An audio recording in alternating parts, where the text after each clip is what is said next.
2 பேரும் சேர்ந்துதான் இது நடந்திருக்கு. பக்காவா பிளான் போட்டு ஸ்கெட்ச் போட்டு 41 உயிர்களை எடுத்ததா இந்த ஆட்சியாளர்கள் செஞ்ச சாதனை. என்ன ஆயிடுச்சு உங்களுக்கு? வர அவர் பேசுறதே 10 நிமிஷம் தான். என்ன 4 மணி நேரமா நம்மள மாதிரி பேசுறாரு. வந்தா என்ன பேசிட்டு போட்டுமே, போட்டு மக்களை நெரிக்க, ஆம்புலன்ஸ் கூட லைட் ஆஃப் பண்ண, செல்ஃப் அடிக்க, கல் அடிக்கிறது, எத்தனை பிரச்சனையை கிளப்புறீங்க. யார் பண்ணது? 10 ரூபாய் ஒருத்தர் இருக்காருங்க. இத்தனை பிரச்சனைக்கு காரணம் மிஸ்டர் 10 ரூபாய். 10 ரூபாய் செஞ்சதுதான் இவ்வளவு.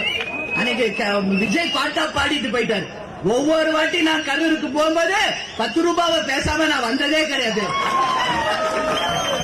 என்ன அப்படி என்ன உங்களுக்கு வெறி? இந்த கரூருக்கு என்ன நீங்க ராஜாவா? நீ ஜெயிலுக்கு போனீங்களே அப்படியே நாடகம் நடிச்சுட்டு வேன்ல படுத்துக்கிட்டு பேண்ட் எல்லாம் யூரின் போயிட்டு போனாரா இல்லையா?